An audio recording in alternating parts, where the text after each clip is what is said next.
From the moment you enter our doors, you're met with kindness and care. Our reception area is designed to be more than just a waiting room. It is a place of calm, thoughtfully created to ease the weight of grief. In our private conference room, conversations are guided by empathy.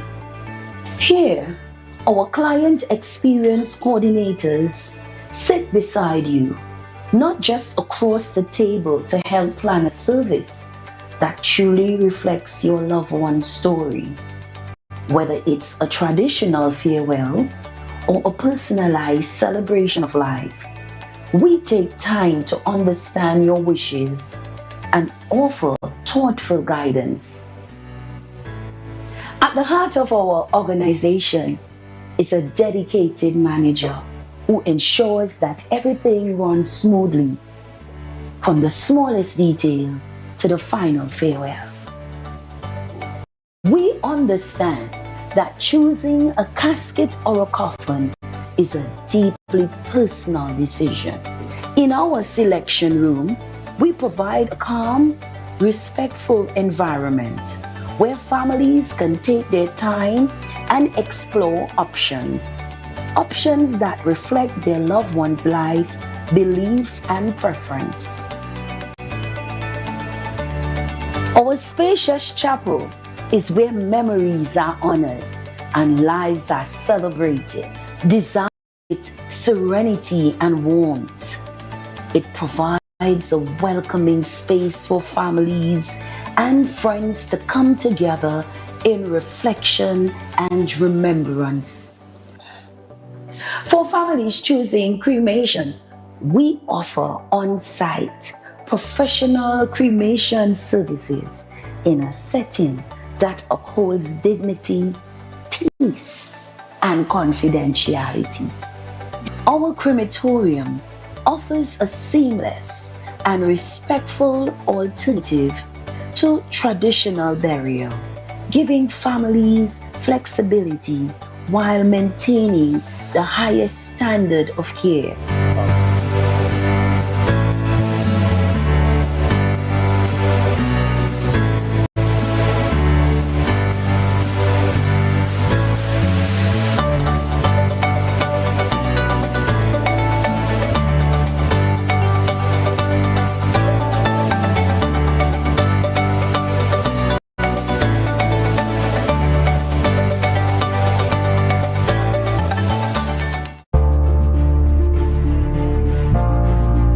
You're viewing Tobago Updates Television, your exclusive gateway to Tobago, broadcasting the beauty of this island paradise to the world.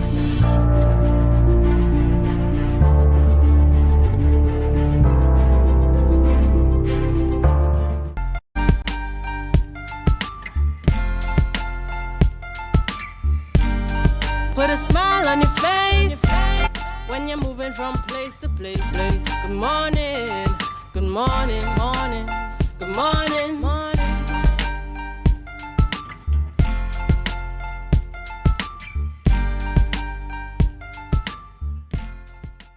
Good morning, and welcome to the morning show here on Tobago Updates Television. It is Tuesday, the 30th day of September 2025, and we're coming to you live from the Port Mall here in Scarborough, Tobago. I am Adana Kumbi. This is the day that the Lord has made, and we will rejoice and be glad in it. People, we have made it to the end of September 2025. So that is the third quarter of the year completed. So we're heading into the fourth quarter come tomorrow morning. What have you been able to achieve and accomplish thus far? Have you been keeping up with your goals and your, trying to achieve them? What have you been doing? How have you been giving of yourself? Children are back to school for a month now, almost thereabouts. And how have we been adjusting as parents? I do hope that we have, all our ducks in a row and we are able to see progress in all that we are doing in our daily lives. We have a wonderful show lined up for you this morning, and we are, we can hardly wait for you to be a part of the conversation. Remember, you can leave your comments on our Facebook live stream and our YouTube channel at Tobago Updates. But before we get into all of those conversations, we head on over to the news in 90 seconds. Thank you, Adana. Here is your news in 90 seconds for Tuesday, 30th September 2025. Chief Secretary Fali Augustine has firmly rejected claims of illegality in his decision to split responsibilities within the Division of Tourism, Culture, Antiquities and Transportation. Speaking at a virtual briefing, Augustine said the THA Act empowers him to reassign or divide duties among secretaries as necessary. He clarified the Education Secretary Zorisha Hackett now oversees Antiquities and Culture, while Tasha Boris Tourism and Transportation. Augustine stressed all changes are temporary, made in writing and fully legal. Critics, including former Chief Secretary Ansel Dennis and the PDP leader Watson Duke, insist the move breaches the law. Minority Leader Kelvon Morris suggested it reflects Boris' inability to manage her division. Up next, water shortages across Tobago have prompted Chief Secretary Fali Augustine to demand urgent action from the Water and Sewerage Authority. After weeks of disruption across the island, Augustine announced that he will meet with the Water and Sewerage Authority executives today to press for immediate solutions. He expressed concern that if shortage continued during the rainy season, the situation could worsen in the dry months. Highlighting ongoing struggles in the western and southwestern Tobago, Augustine stressed the need for swift intervention to bring relief to affected communities and to ensure reliable water access moving forward. And finally, national security, energy and trade will top the agenda when Prime Minister Kamala Persad-Bissessar meets with U.S. Secretary of State Marco Rubio in Washington today. Persad-Bissessar, accompanied by Ministers Sean Sobers, Barry Pararat, Saddam Hussein and other officials, will meet U.S. Secretary of State Marco Rubio to discuss national energy and security, including the strategic importance of the nation's hydrocarbon resources. The delegation also secured a meeting with the U.S. Trade Representative Office to address tariffs and trade opportunities.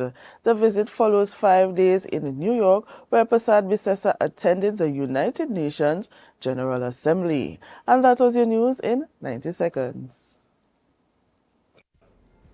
Thank you, Biana, for our news there in 90 seconds. Ladies and gentlemen, we head on over to our birthday shout-outs. And this morning we start off the celebrations by saying happy birthday to Camelia Andrews, who is celebrating a birthday today. We say happy birthday to you. We hope you continue to smile as brilliantly as you are in this photo. We pray God's blessings upon your life, and we do hope you have an amazing birthday season. Next up, we have Kerwin Nero. A happy birthday to you, coming from the Tobago Updates family. God's richest blessings to you throughout the entirety of your day.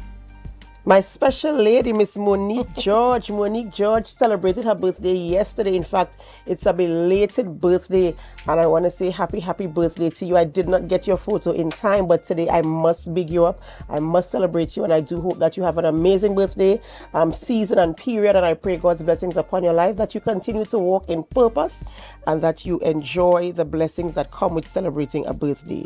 And our final birthday celebrant is also a belated birthday. This is my good girl, Trixie Bremner. She also celebrated yesterday, and we are saying happy belated birthday to you as well. You know, Trixie always does a photo shoot every single year for her birthday. So I was waiting for this year's photo to drop before I could wish this happy birthday. So to you as well, Trixie, we do pray God's blessings upon your life, and we do hope that you walk in favor and that you enjoy every single blessing that comes with celebrating a birthday.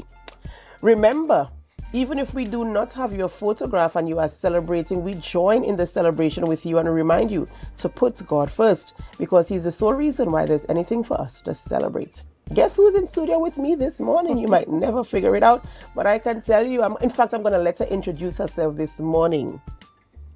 Good morning to our viewers. Good morning to Dana.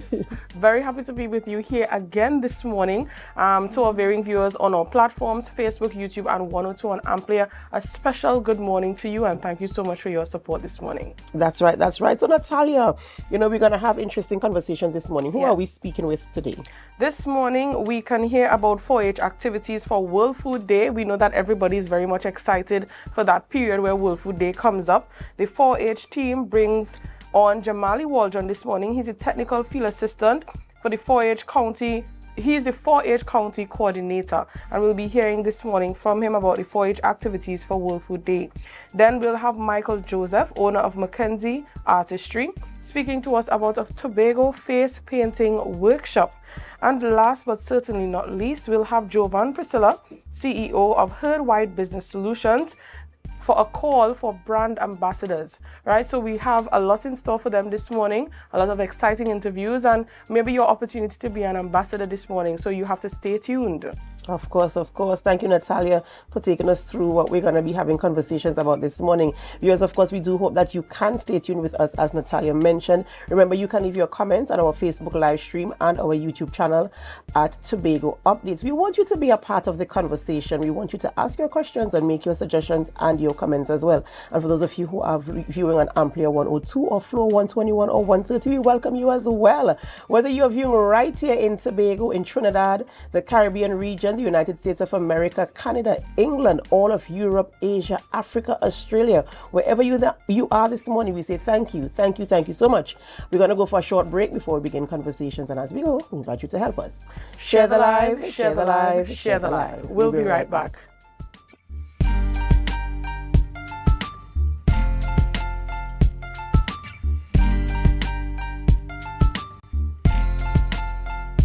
Rise and shine, Tobago. The breakfast vibes you've been waiting for is here. When you wrong, tell you you's a big dancer. It's time for Sun Up Tobago, the ultimate breakfast inclusive cooler party that kicks off your carnival in style. We here to take shots. She come to take shots. Join us on Thursday, October 23rd from 6 a.m. to 12 noon at Scarborough House, 138 Milford Road. Music pumping, breakfast sizzling, coolers flowing, and vibes unmatched.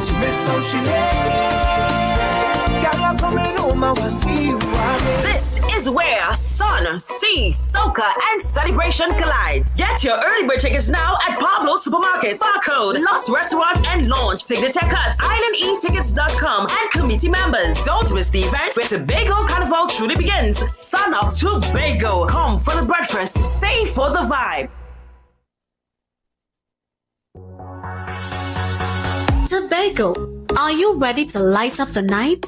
Join us for the Lambo Credit Union's Moonlight Miles for Diabetes Glow Walk 2025. On Saturday, November 15th at Cano Bay Nature Resort, we'll walk, glow, and raise awareness for a healthier tomorrow. From 5:30 to 9:30 p.m.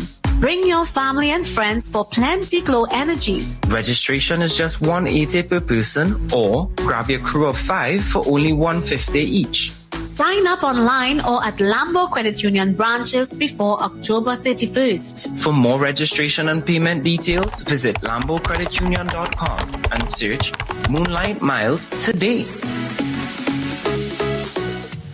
Coconut's Cafe, the buffet restaurant that specializes in all your tasty local dishes for breakfast and for lunch. Breakfast includes coconut bake and sada roti, served with chokers, bull joil, and sausages in tomato sauce. Not forgetting beef and cheese pies, shepherd's pie, macaroni pie, and rice in various styles. Meat served in a variety of flavors, garden salads, and pasta salads. All this accompanied by fruit juices, coconut water, your choice of a great combination to appease your taste buds. So call us today to order, as we are here to accommodate your busy schedules, or if you are having a cooking day off.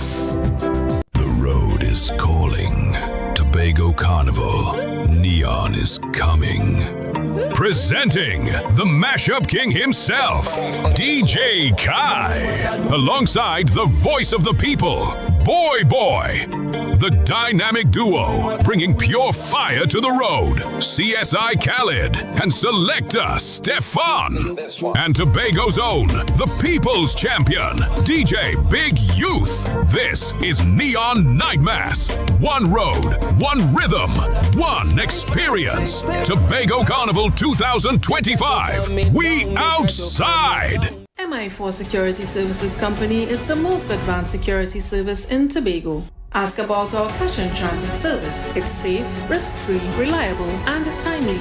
We provide safe banking delivery for all business types and sizes with highly trained staff, 24/7 monitoring, coordinated emergency response, and a well-maintained fleet of armored vehicles. Contact us at 660-7723 or visit our website at www.mi4securitytt.com to sign up today. It's a different type of thing down there. And we party till we drop down there. With a lot of pretty girls down there. Down in Tobago.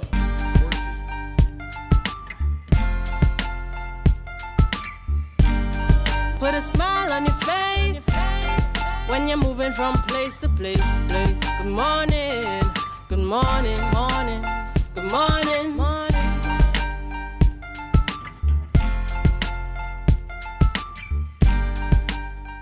Welcome back to the morning show here on Tobago Updates Television, and thank you so much for staying with us. We begin conversations this morning by speaking with Jamali Waldron. She is the technical field assistant of the 4-H and 4-H County Coordinator. I hope I got this title correct. Yes. Jamali, good morning and welcome. Hi, good morning, morning to Tobago and all the viewers and listeners. Of course, a pleasure having you here in studio this morning. So we're talking about 4-H activities for World Food Day. And before we came on, we were just talking about, 4-H and the activities. So tell us a little bit about 4-H. What exactly is 4-H and what are the 4-H's? All right, so 4-H basically stands for Head, Heart, Hands and Health. And 4-H is a youth development program catered for students, catering towards agriculture, right? Encouraging them to be a part of the agriculture sector within Tobago, and just instilling knowledge and practical knowledge as well within them. All right. So we know that, 4-H has a very large presence in schools, especially in the agricultural field. Well, more so to the agricultural field, I should say. Yes. Right. So what I want to ask you is, what does 4-H have currently ongoing? Because I know there's, normally this kind of you all plan activities in a way where students have things to do throughout the entire school year. Yes. So at present, we mentioned before that we have the World Food Day coming up, etc. So what is 4-H doing right now with the children to prepare them for such an activity? Okay, so currently we have 3 competitions in school: primary, secondary, and ECC as well, or preschool. And these competitions are catered toward each level, right? So for the primary school competition, we have a spoken word, right? Secondary school is an innovation and technology and innovation project, right? And for the ECC, we have My Little Planters. So each competition is tailored for the age groups. Okay. Would we be able to see some of these plans at the World Food Day Of course. celebrations? So for the preschool or the ECC competition, it's actually going to be judged on October the 16th. That's Thursday of World Food Day at the Shaw Park Food Hub. Right? So I'm looking forward to seeing all the little planters and so forth that was created by the students and parents as well, right? Because we try our best to get the parents and teachers involved, right? So the My Little Planters competition is actually where the students have to create planters using recyclable materials, right?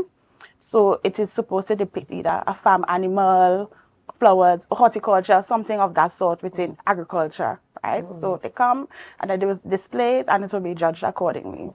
Why do you think it is important? Because you started off by saying 4-H is really geared towards youth, young people, and you go into schools. Why do you think it is important for young people or children to get into agriculture, especially at that tender age? Because I know 4-H is also in primary schools as well. And you mentioned ECCE, so even as early as kindergarten level. Yeah. Why do you see it as important for them to have the kind of knowledge and skills developed in agriculture? All right. That's a good question. So we are the division, right? One of our mandates is to ensure that we build a sustainable future, right? And have that outlook for the young people. We want to ensure that they understand from as young as 5 years old, they can be in the garden, right? At present, we have approximately 3 ECC schools that are very much heavily engaged, right, in getting the students involved. So, for example, Mountain George ECC, Little Jewels, right, and there's another primary school in Moriah as well, right, that I'm working with. Right, so I try my best to ensure that the children understand that they can do it as well. And you'll be surprised.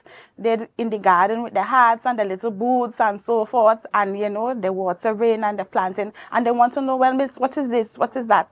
And asking a lot of questions. So it's important that we ensure and encourage the younger generation to know that, you know, they can be a part of it as well. Mm-hmm. And we want to encourage them to also,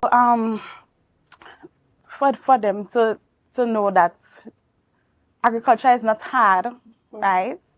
It's not hard, right? You could do the simplest thing. We have countertop gardening, microgreens, and all sorts of alternative forms of traditional agriculture, right? And how did you get into it? Because I am feeling and I'm hearing your passion. Correct. It's like you really love this thing, right? So who introduced you to 4-H or agriculture and caused you to have such a passion for this and wanting, not just having a passion, but wanting to share it with other people? Okay, so my passion actually stemmed from high school, actually. My agriculture teacher, Miss Ascala George, right? She was, she was pivotal at that time, right? She really encouraged me to further my studies in agriculture, and that would have led me to go on to studying at UTT, actually, right? And from there, you know, I ended up here. Well, what a journey indeed, you know, and it's just so amazing that you are able to give of yourself in such a way to these young, impressionable people. I mean, you got your break in, well, your introduction in secondary school, and here you are thinking, perhaps if I had it in primary school. I'm wondering if that's what you are thinking. Yes.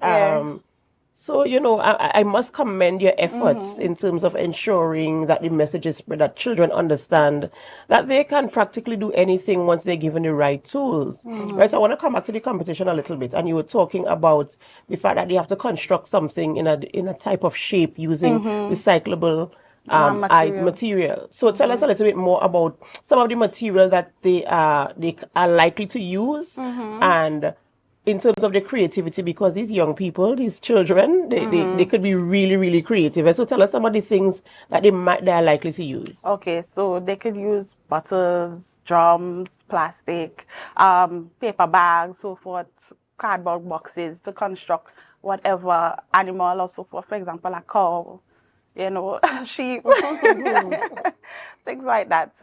All right. So is the competition only limited? Now I'm hearing little planters, ECCE, you know, and I feel like if, you know, because of that question that Adana just asked, maybe she's trying to throw herself into the competition because you are encouraging teachers and parents to get involved. Yes. So are we allowed to enter that competition? No. So when I say parent and teacher involvement, you want to ensure that you give the children that support. That's right. That you're always behind them and give them that support and encouragement. Because at the end of the day, if the students don't have that support, they tend to just say, well, you know, and not really give that full effort, right? So having the parents and teachers there is just to guide them, right, to ensure that the project is done in a timely manner and it is completed correctly. Now, I am hearing that you are trying your best to encourage other schools to come into the 4-H club, right? Or encourage schools to actually have the 4-H club present there with them. Okay. So if, let's say, we had all of our schools on this morning looking at this interview, what encouraging word would you give to them, or how would you encourage them to allow the 4-H to be a part of their curriculum in schools? Okay, so right. So I'm normally at the end of every session, because I do sessions in school sessions with most of the 4-H clubs, right? So normally at every session, I would always tell my students or whatever, always give your best and do your best, right? And that agriculture is love. I love saying that. Agriculture is love, right? Joining the 4-H club, it is always going to be an amazing experience, right? I try my best to always be engaged and in the know with my students. And always just make them happy. We always go try my best to plan field trips, go out to the garden and so forth, and try my best to do in-house competitions as well, right? And you know what's next for 4-H Club? I know you're preparing for the competition for World Food Day. What's next for the 4-H Club? Okay, so after the whole World Food Day celebrations and so forth, we have our induction ceremony that is normally held in November. It is going to be held at the Shore Park Cultural Complex, right? And I'm looking forward to seeing all my lovely students in their uniforms and so forth, and for them to get their pins and to be officially inducted. Into the 4-H Club. Right. I want to mind your business for 2 seconds. Were you a part of the 4-H Club when you were younger? No, actually, while I was in primary school, no. The reason why I'm asking, do you see 4-H as, well, you did say that you all are heavily involved in agriculture. Yeah. Now, agriculture is one of Tobago's, leading areas in terms of our production and stuff, or exports and these type of things. So could you kindly tell us if 4-H is an early introduction for young people? And would you say that it would help young people to get into the field of agriculture and develop them? Yes, definitely, right? Because one of the things I try to encourage is for students to understand alternative forms of crop production. You don't necessarily have to have a hoe and, do the labor-intensive work. There are many other ways you can get into crop production, right? Things like hydroponics, aquaponics, right? Vertical farming, stuff like that you can do at home. Simple structures in your backyard can get you started. Even ceiling production is a good way to get into being an agri-entrepreneur, So that's what I usually tell my students, especially secondary school students as well. Jamal, you sound so well versed in this, and because I suppose because of your passion and your experiences with it as well, and I must commend you and applaud you for that, because you don't see many young people wanting to get into agriculture for the same reasons you just mentioned in terms of the labor intensive aspect of it, but now providing alternatives that would make it a little bit more attractive and easier for people to get involved in. Let's just wrap up a little bit with remind us about the event that is taking place, the competition, so that people can be aware, they can participate, send their children out, and supporters can come out, of course, to give support to the children. Okay, right. So our first competition actually coming up would be the 4-H primary school spoken word competition, right? That will be held October the 6th. It's going to be at the Shore Park Cultural Complex, right? And the second one would be the secondary school competition, October 9th. And the final one, to close it off, on World Food Day itself, the primary school or the ECC, the preschool or the ECC, My Little Planters competition. Right, so viewers, you heard it here today. The 4-H Club of Tobago is, they have these competitions coming up, and we want to ensure that we have our young people very much involved, participate, and open their minds into the world of agriculture, because the opportunities can, I suppose, be endless if they just get, sometimes you just have to see something and you'll be like, I didn't even know this existed. Once you know it exists, then you kind of build the interest there. So come out and support the young people at the Youth in Agriculture 4th Competition World Food Day 2025, October 6th, October 9th, and October 16th. Ladies and gentlemen, we have to go for a short break before we continue conversations here in studio this morning. And as we go, we invite you to help us. Share the live, share the live, share the live. We'll be right back.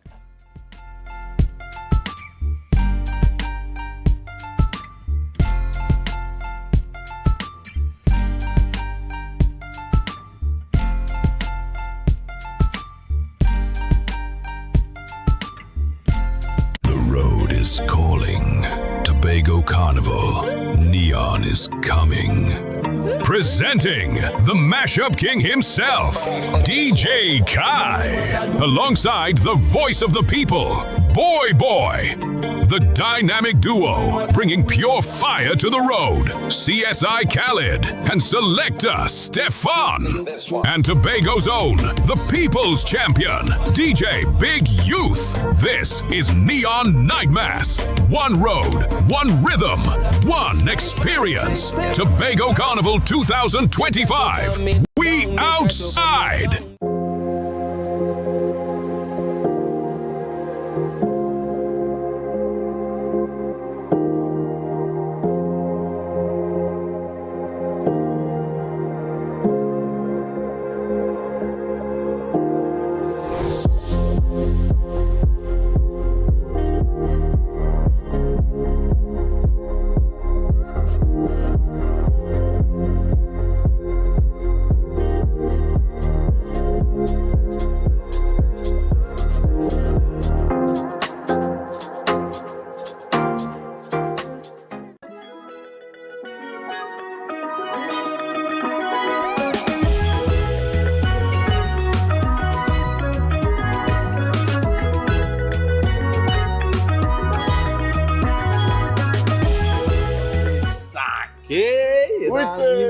soca, dancehall. The man might give out a little Afrobeat somewhere inside Saki DMs. We have two options right here, right now, opinion on the spot. Either you pull out that phone, we go in Instagram DM, you put it to the camera and we scroll and see somebody messages, or you take a shot. My dear viewers, when the rhythm beating in town, see we jumping on the savannah ground.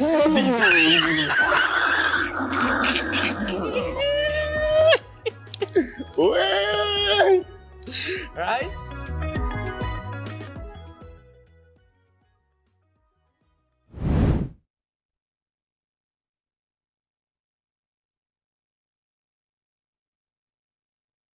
Welcome to Tobago Glass Supplies Limited, where innovation meets excellence and service reigns supreme. Our commitment is simple: to provide high-quality, innovative aluminum, vinyl, and glass solutions for both commercial and residential spaces. At TGSL, we don't just meet needs, we exceed expectations. Our range includes the finest aluminum cladding options, setting new standards in durability and style. Driven by our passion to elevate, we aim to be the leading supplier in the Caribbean market while retaining our identity as a family-owned business. Because at Tobago Glass Supplies Limited, it's not just about products. It's about relationships, it's about you. Innovation, quality, service. That's Tobago Glass Supplies Limited.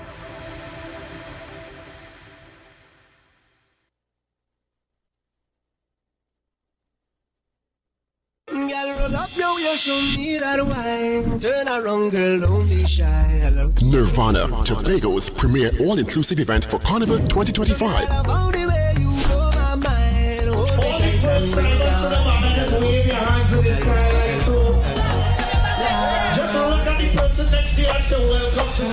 Join us for a night of elegance, energy, and unmatched vibes at Fête AMPLIA. Come dressed in your finest island chic white attire and indulge in a premium carnival experience like no other. Experience live performances by Nadia Batson and Sass, Patrice Roberts and the 18 Band, Sean Marshall, Lyrical, Vamanapi, Juby, and many more. Get your tickets now at islandlytickets.com. Physical tickets available in Trinidad at SRP on the Avenue, Showaholic, Trin City Mall, Port of Spain, and Cedar City Mall. Happy's Waterhole, Pleasantville, Avala, Hotland Plaza, in Tobago, Barcode Scarborough, Deltec Distributors, Argyle, Pablo Supermarket Argyle, Jade Monkey Crown Point, Showaholics Lowland, and any committee member. Immerse, illuminate, indulge. Saturday 25th October 2025 from 5 p.m. at the magnificent Magdalena Grand Beach and Golf Resort. Dress code Island Chic, all white. Nirvana.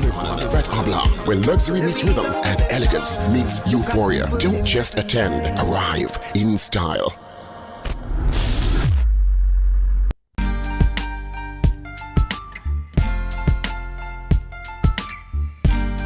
Put a smile on your face when you're moving from place to place. Good morning, good morning, morning, good morning, morning.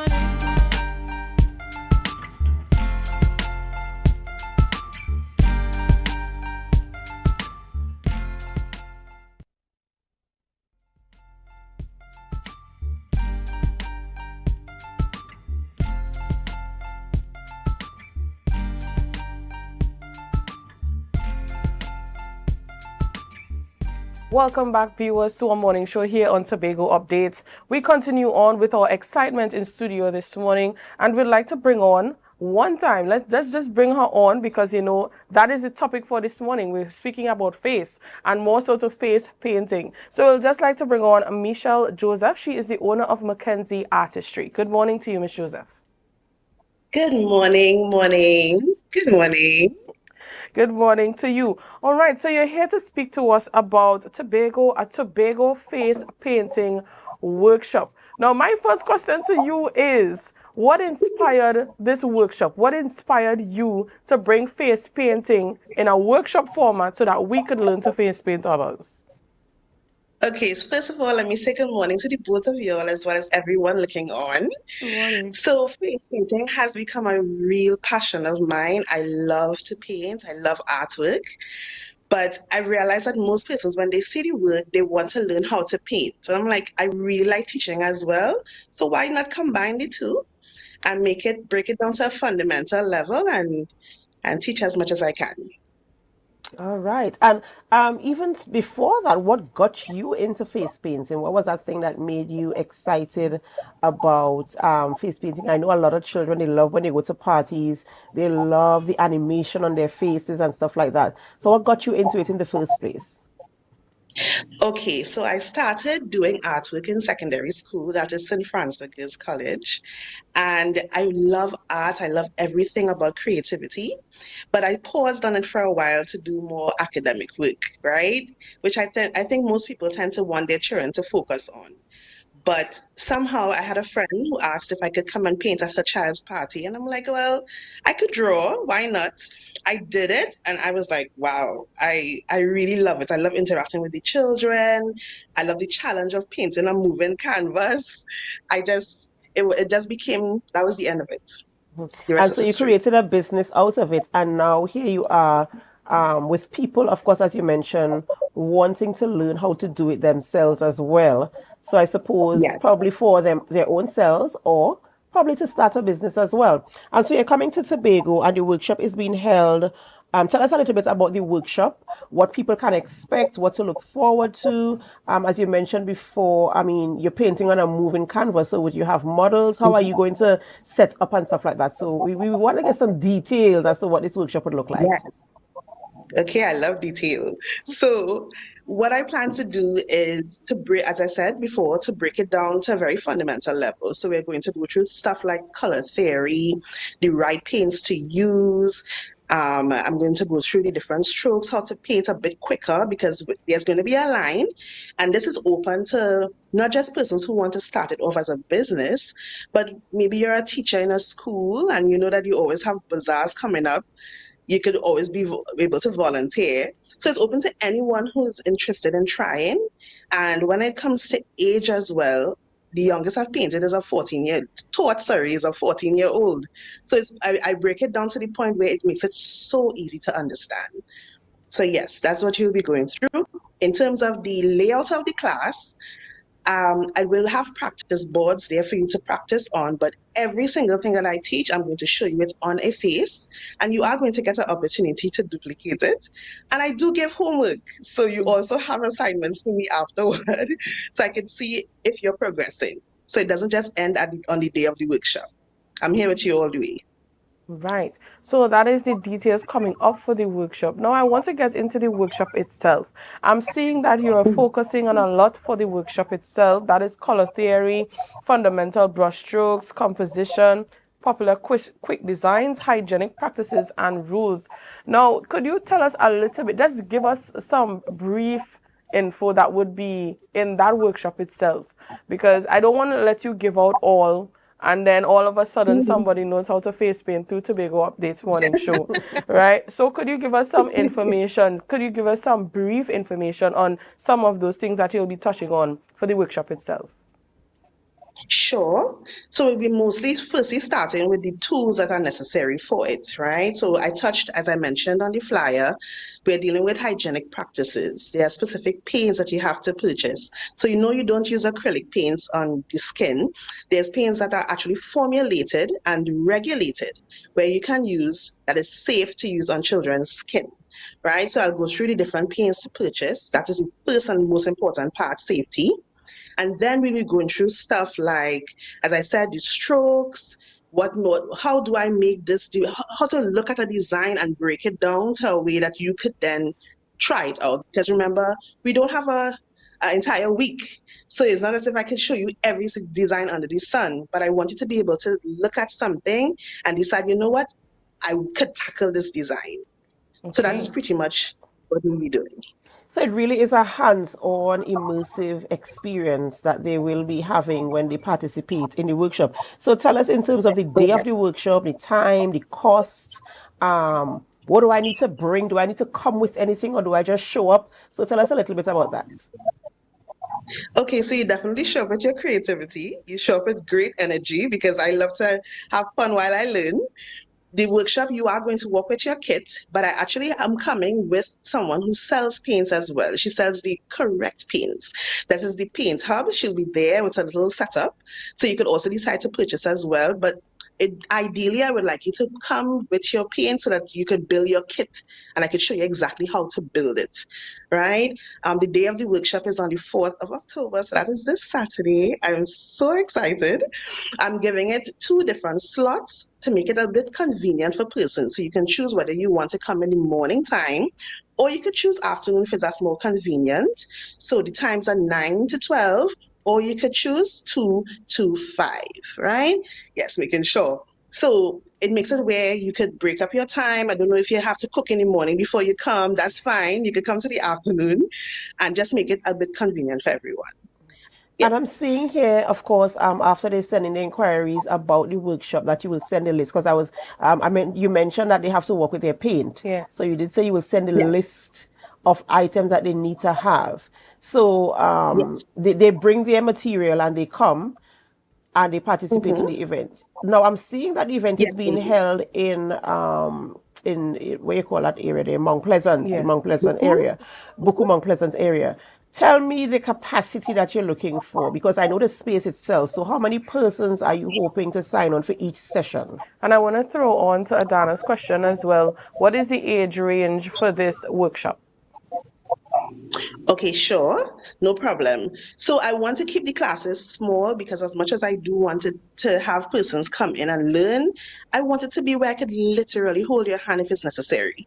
So I want to make it where it's at least 4 people per session. That's the amount that I'm catering for because I want it to be such an intimate learning experience. So that is the amount. And in terms of age, as I said, the youngest I've taught before is 14. So that is the range I would like to stick with. And I'll give a reason why I choose to not do little children just yet. Reason being is that I want the pace of the class to flow. If it is that you have a child that's too young and I'm teaching adults at the same time, you'll find that I kind of have to break things up a little bit differently. So I prefer to keep it within like teenage years, and adults could fit it in. Once a child could keep up with what I'm teaching. All right. So we're looking forward to that, and I do hope that people will come out. Do you have anyone registered so far? Because we have to hype it up and ensure we get people to come out and learn the art of face painting. We're also seeing that it's very limited space. That's right. Once in a lifetime, limited space, Mackenzie Artistry face painting workshop. So we want to, as Adana said, hype it up. And tell us, of course, how persons can contact you if they were interested in participating themselves or passing the information on to someone else. Yes, well, as you can tell, I love hype. So definitely hype it up, that's fine.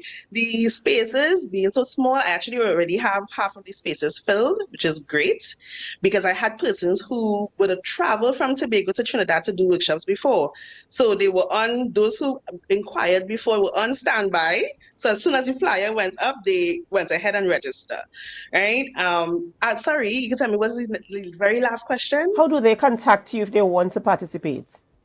Yes. So in my Instagram and Facebook pages, there's a link in my bio that has the registration form.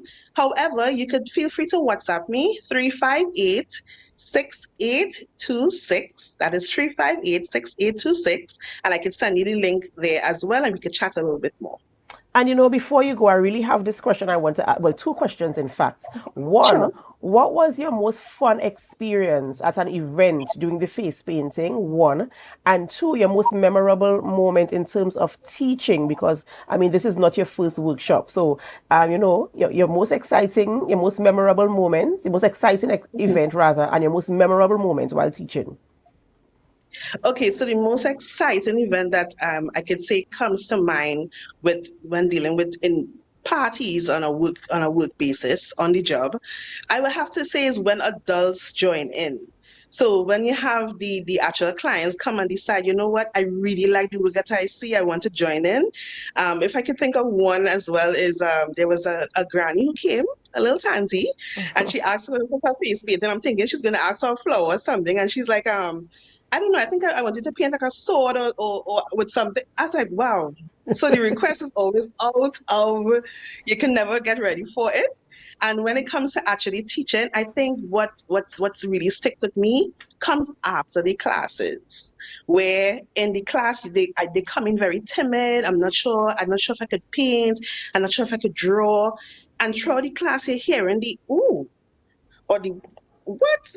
And I encourage persons to take photos of what they do, because when you start off to the end, I want you to look back and I want you to compare your work from the beginning to the end, and you'll be completely amazed. I love the reactions that I get in class. That's what I love. And I'm sure it is very, very satisfying at that. So Oh, yeah. viewers out there, this workshop is taking place this Saturday, October 4th, and it's taking place at Tobago Wick, lot number 3, New Grange Development. $600. Come learn how to face paint from 9 a.m. to 12 p.m. or from 2 p.m. to 5 p.m. So you have the option there. Once you get into contact with Michelle, she will provide you with the list of required items to participate in this workshop. Michelle, thank you so much for joining us this morning, and bringing the sunshine to our morning show this morning with your energy and of course with your passion for what you do. And we do hope that you have full success in this venture, and that of course when you follow up with your students, you will find that satisfaction that you're looking for. So thank you so much. Thank you so much for having me. Have a great day. All right, thank you. You as well. Ladies and gentlemen, we have the photo of the day. The photo of the day is coming up next. Can you guess where in Tobago this photo was taken? Photo of the day coming up next. Can you guess where in Tobago this photo was taken? It was sent in by Delia Benar. I hope I'm pronouncing this name correctly. Benagerie. Okay. Thank you there. You're welcome. Can you guess where in Tobago this photo was taken? When we come back in our last segment, we are hoping that you can come up with the answer for us, of course. We have to go for a short break before we continue conversations. And as we go, we invite you to help us. Share the life, share the life, share the life. We'll be right back.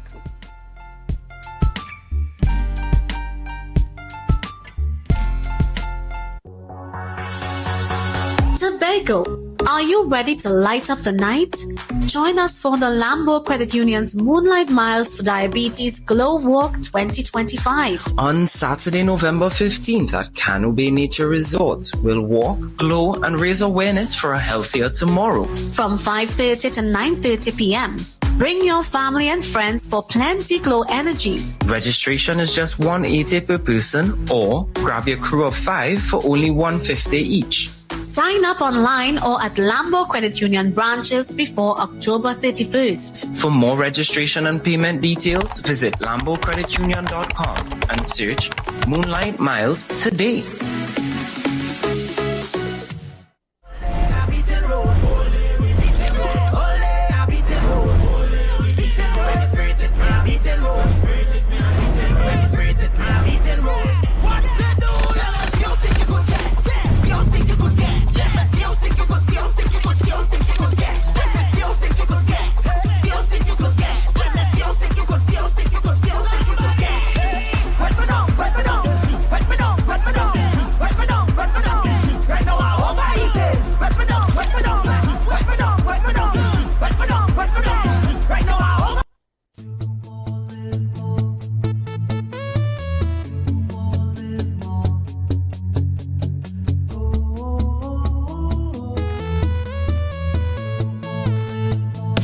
How it's gonna go.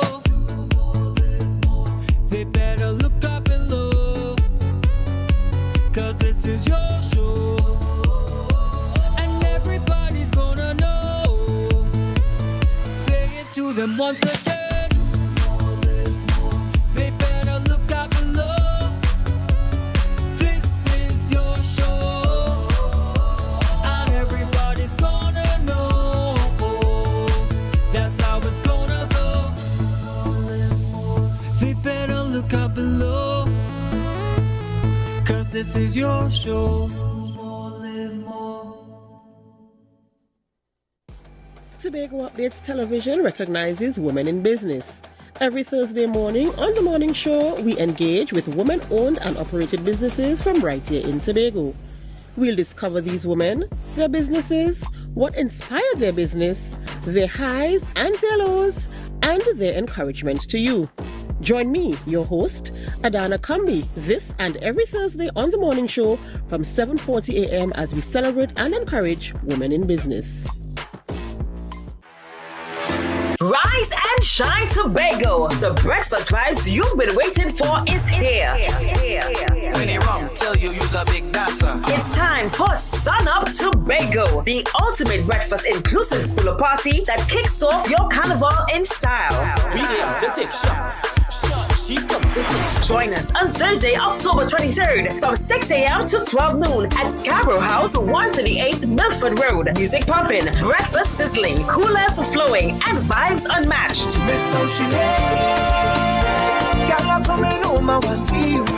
This is where sun, sea, soca, and celebration collides. Get your early bird tickets now at Pablo Supermarkets, Barcode, Lost Restaurant and Launch, Signature Cuts, IslandEtickets.com, and committee members. Don't miss the event where Tobago Carnival truly begins. Sun Up Tobago. Come for the breakfast, stay for the vibe.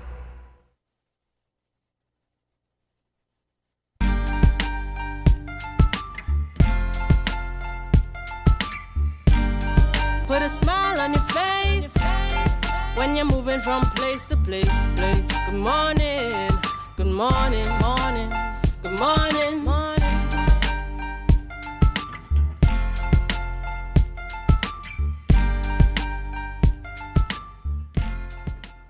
Welcome back to the morning show here on Tobago Updates Television, and thank you so much for staying with us.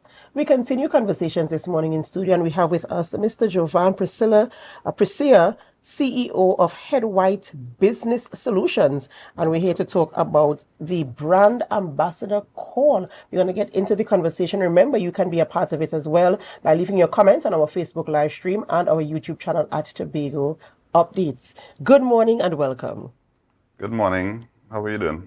We're doing quite fine. In fact, we're happy to have you here with us this morning. And we're talking about business solutions. And of course, you know, when you're talking about business solutions, we have so many businesses that kind of need a measure of support to ensure that they establish themselves and they get the kind of attention that they're looking for. So we want to talk a little bit about what is your role in the business and what is the business about? Okay, so my name is Jovan Priscilla, and I'm not the CEO, but I am the manager for all operations in Tobago. We at Head White are here to create business solutions for companies that need to get their brand noticed and their overall sales boosted. Mm-hmm. Right, and how have you been able to, I mean, of course, I know Head White has been around for a little while. You've done work in the past in Trinidad, and you're moving to Tobago now, you know, to enter into the Tobago market to provide that measure of support.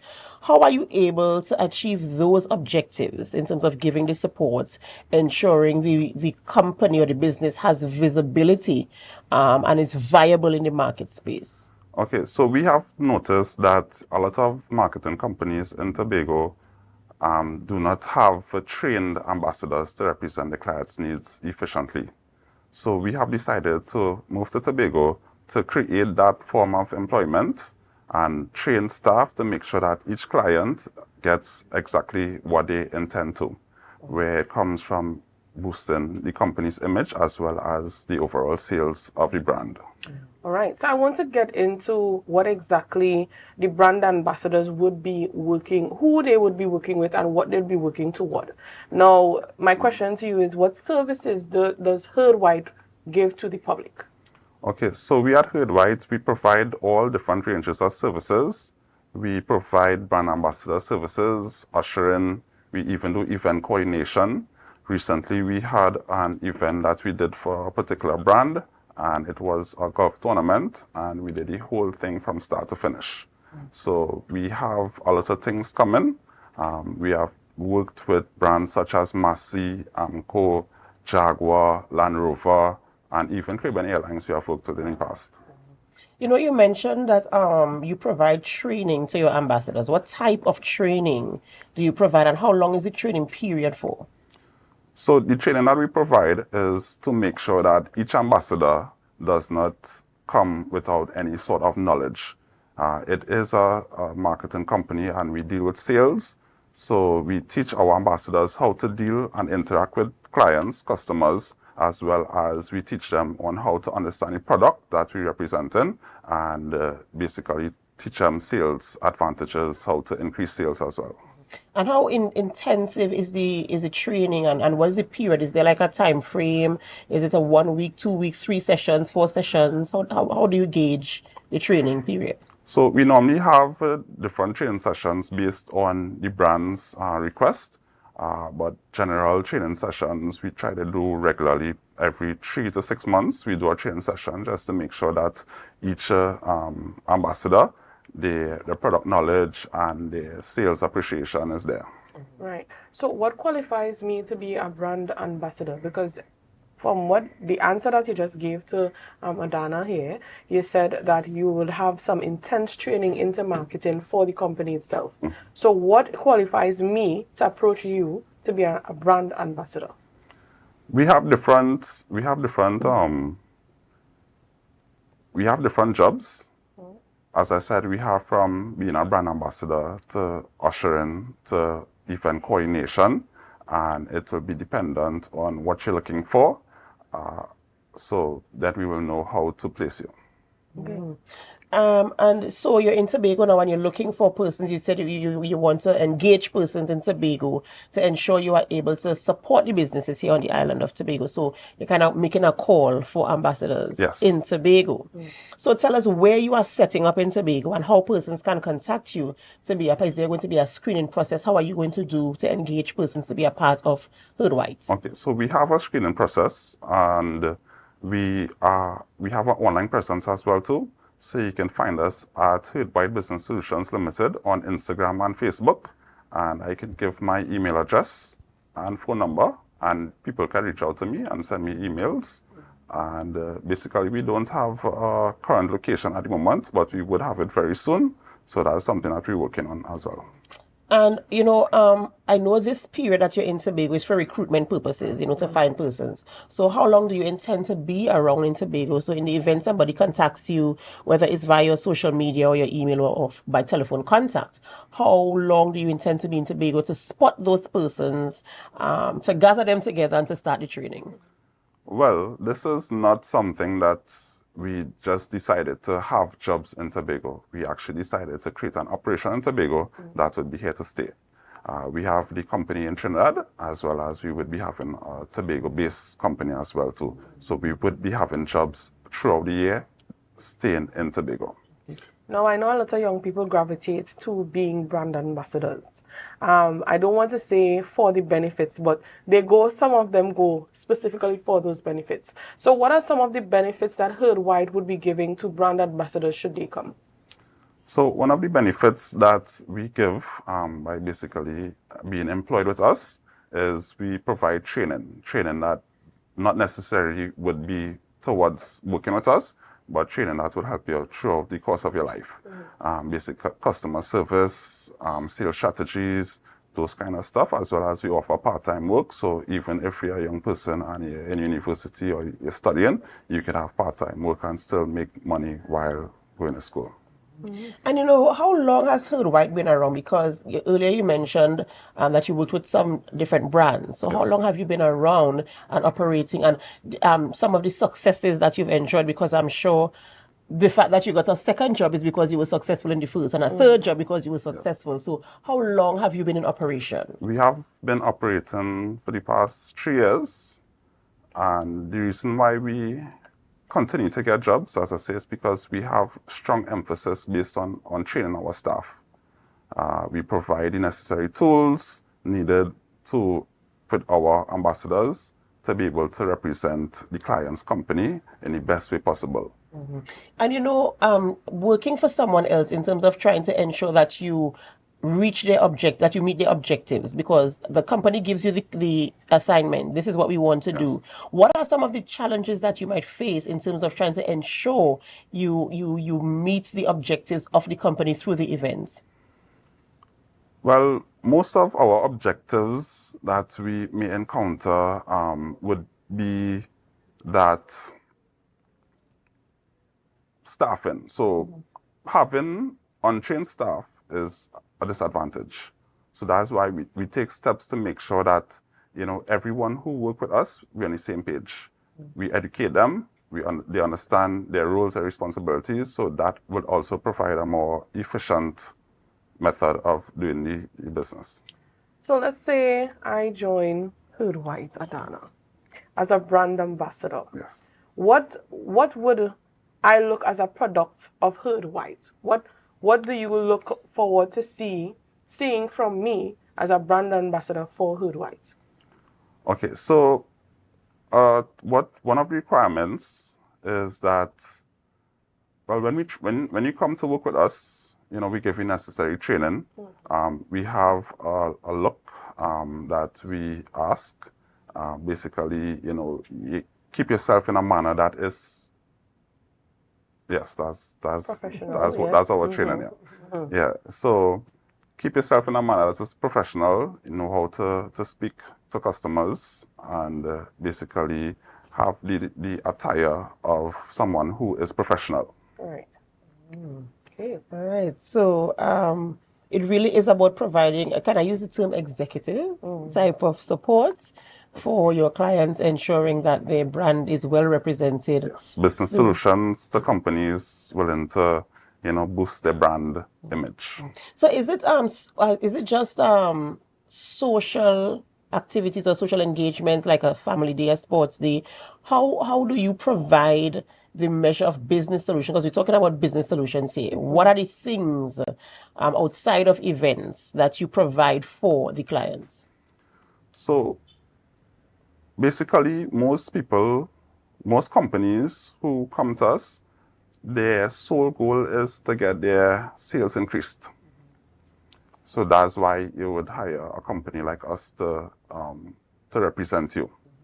So with us, return on investment is guaranteed. We make sure that the process is in good hands. As I said, we train our staff, and we make sure that everyone is not just there to smile and say hi, but make sure to push the sales so that the company would benefit.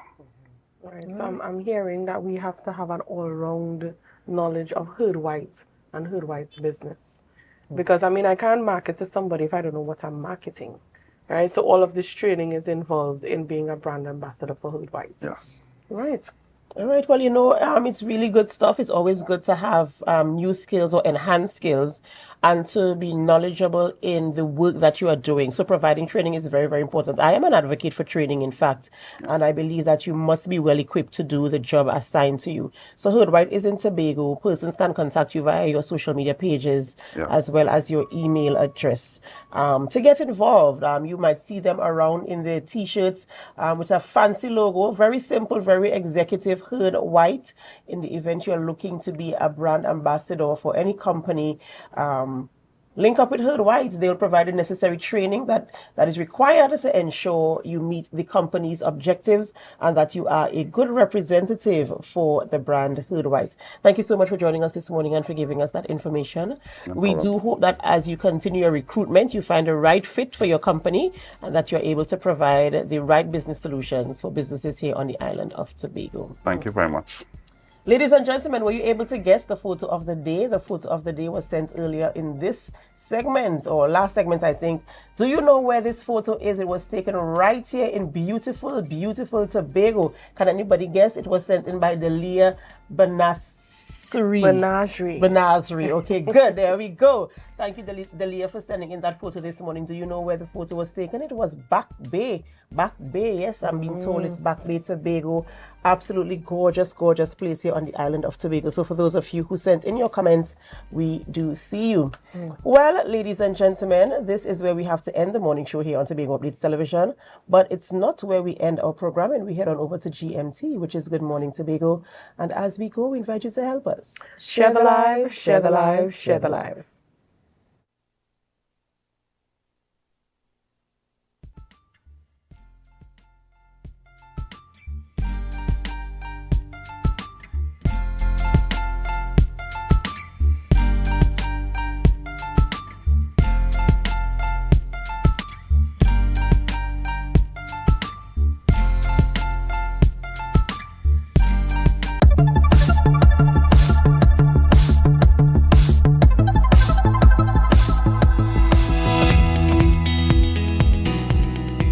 Hearing screenings are coming to Tobago in the month of October. Persons of all ages in need of hearing tests are invited to go to the Roxborough Hospital on October 7th or stop in at the Scarborough Public Library at the Anne Mitchell Gift Auditorium on October 8th or October 9th. Services are available from 8 a.m. to 3 p.m. This 3-day clinical initiative is a collaborative one among the Division of Health, Wellness and Social Protection, the Tobago Regional Health Authority, and the Trinidad and Tobago Association for the Hearing Impaired, TAHI. The 3 clinical sessions offered are all walk-in. There aren't any prerequisite. You could walk in and you would be attended. If attendance cannot be given at that point in time, an appointment will be given for further assessment. The services being provided at these sessions are diagnostic hearing screening, neonatal hearing screening, services of hearing aid, batteries, dry fit, and many other services. Hearing screening is absolutely so important in the population. If you screen them early and you get to understand why they have lost their hearing, you can intervene before it progresses into full deafness. The last time this was done, we recognized that it was really oversubscribed. A lot of elderly people qualified for hearing aids. So we have to now move beyond that and be able to have this collaboration ongoing. We also have a lot of kids are waiting for hearing screening, and most of these kids are placed on a waiting list for service in Trinidad.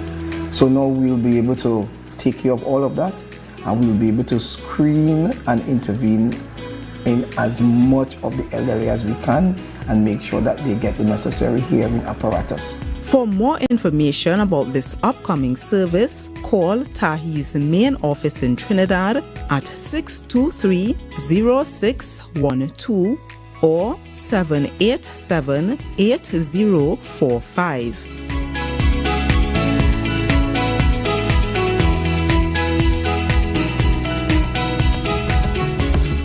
That was a production of the Department of Information, Office of the Chief Secretary, Tobago House of Assembly.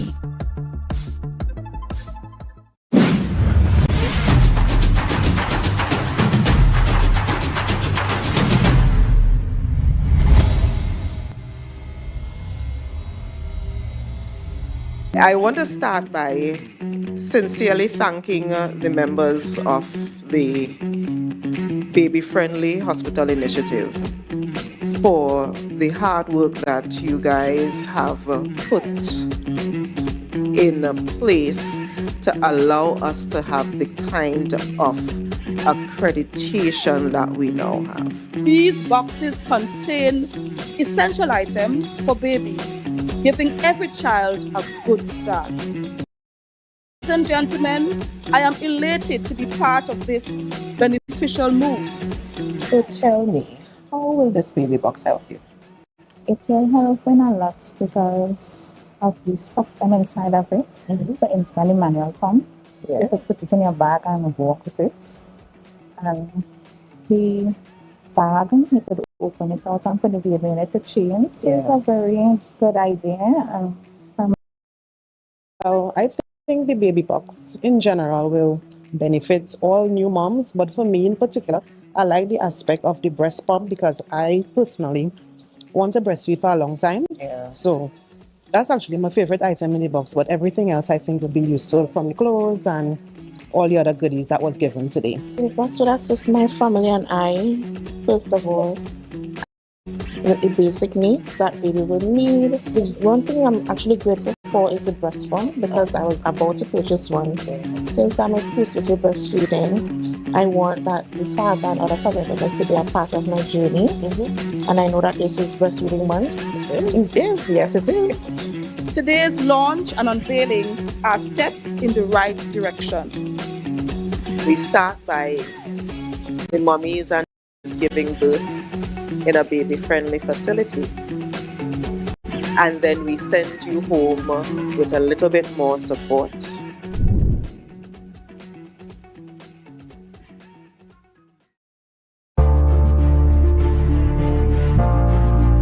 You're viewing Tobago Updates Television, your exclusive gateway to Tobago, broadcasting the beauty of this island paradise to the world.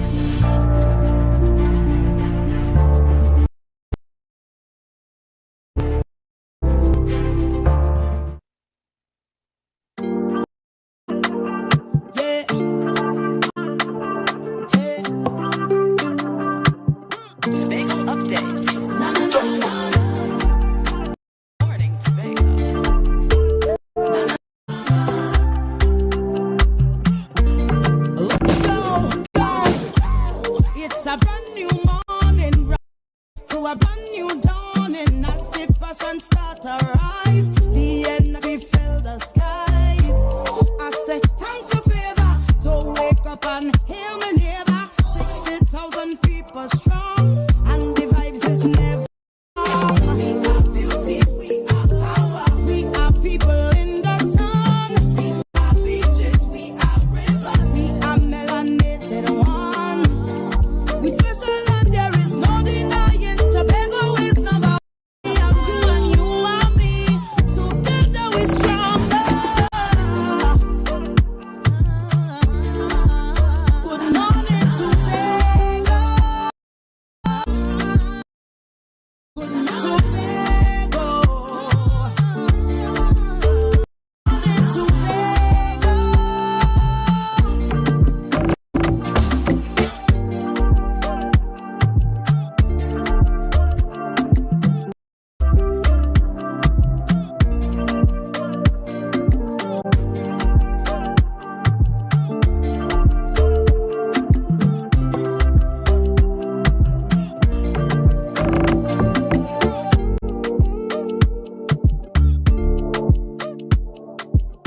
Good morning, Tobago. Good morning, Tobago. Good morning, and welcome.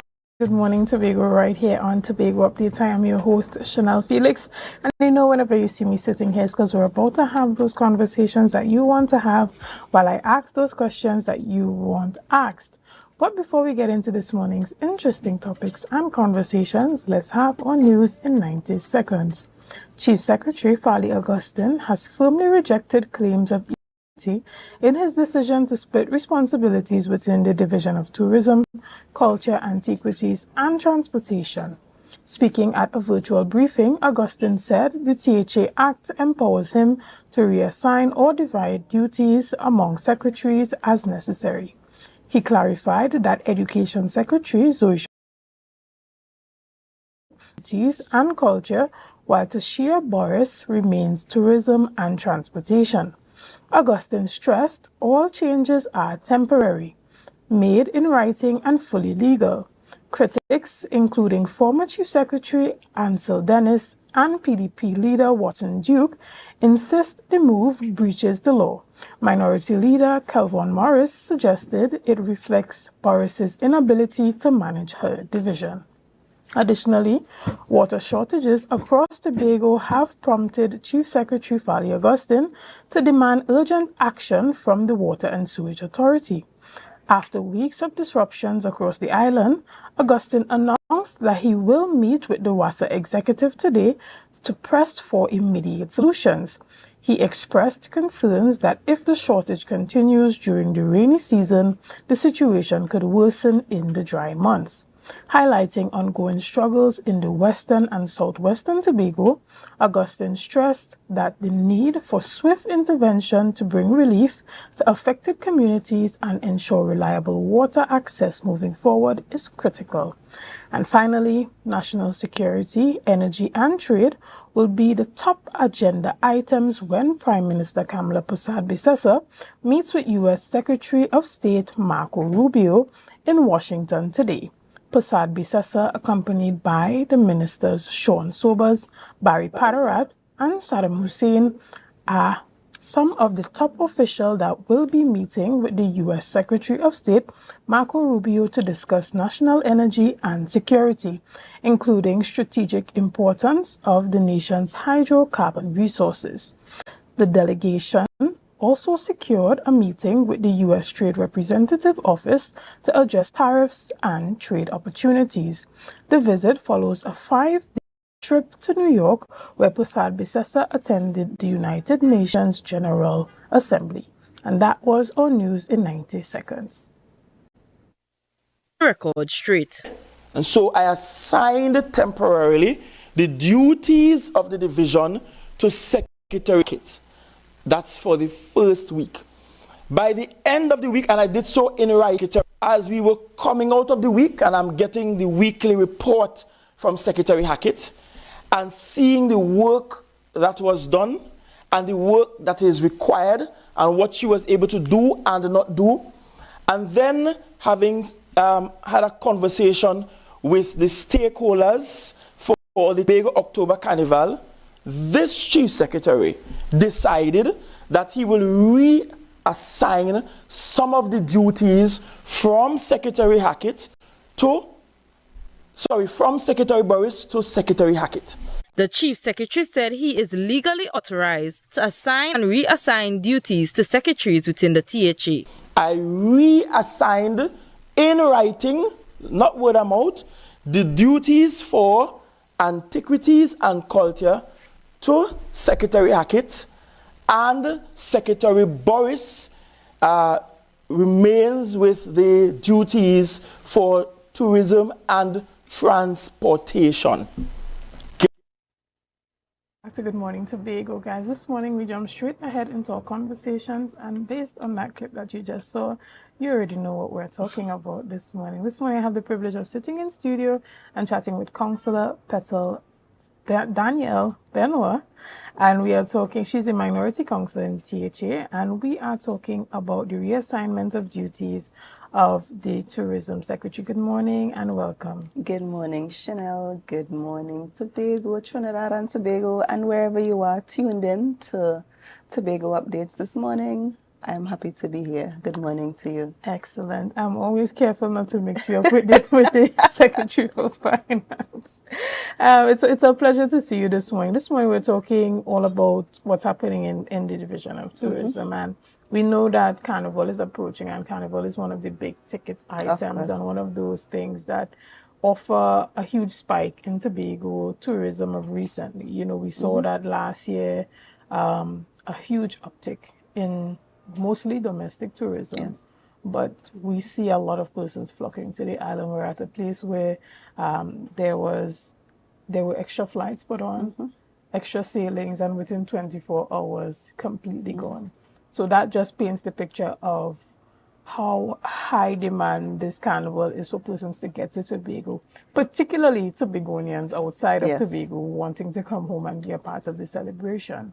And so with this big ticket item on the table, we're seeing a situation where the Chief Secretary now is recognizing that, listen, there's a lot happening here and we want to ensure that this is successful.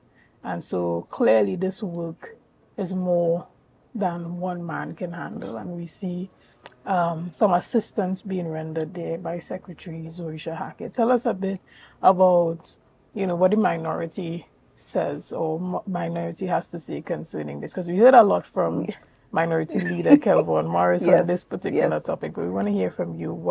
How are you feeling about this? So firstly, and that is why there was this public outcry, because we recognize that the October Carnival is approaching, and it is a big ticket item on the calendar, and it also drives great economic activity on the island during that period. So to see this is occurring, and a press release comes out indicating that Assemblyman Hackett has a temporary responsibility for the Division of Tourism, Culture, Antiquities and Transportation. That would have sparked a lot of public conversation. What is really happening?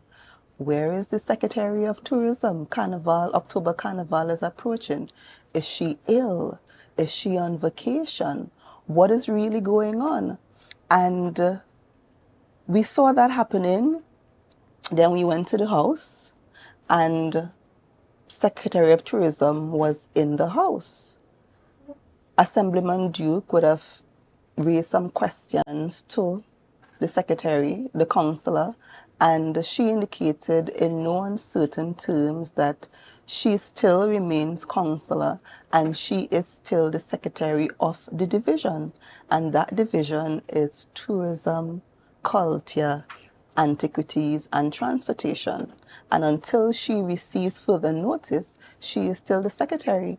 Then a day after, which is the 26th, we would have seen a press conference speaking about the October Carnival, and Secretary Hackett. Was that not the day before? That was the day after. So plenary happened, and Councillor Boris said that she was still the secretary. And less than 24 hours later, there was a press conference where Assemblyman Hackett was introduced as the secretary with responsibility for culture and antiquities. And again, of course, that would raise public discussion, public outcry. The day before, Councillor Boris said she was still the secretary of the division. Less than 24 hours, we have a situation where Assemblyman Hackett is being announced as secretary with responsibility for culture and antiquities. What is really happening? And of course, the public discussion continued surrounding that matter. Then we saw yesterday the chief secretary coming out in an attempt to bring some clarity to this situation.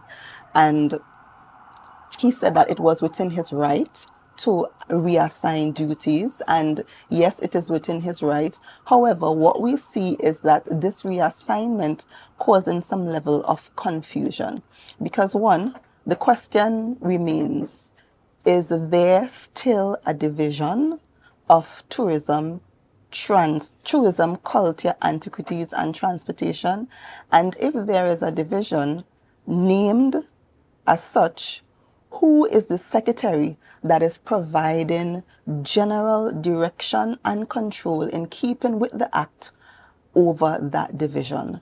So by separating the duties which he has the right to do, what he has in essence done is removed Councillor Boris as the secretary of the division, providing general direction and control, and would have assigned her as a secretary in the division with responsibilities for tourism and transportation, and also reassigned elements of that division to Assemblyman Hackett with responsibilities for culture and antiquities.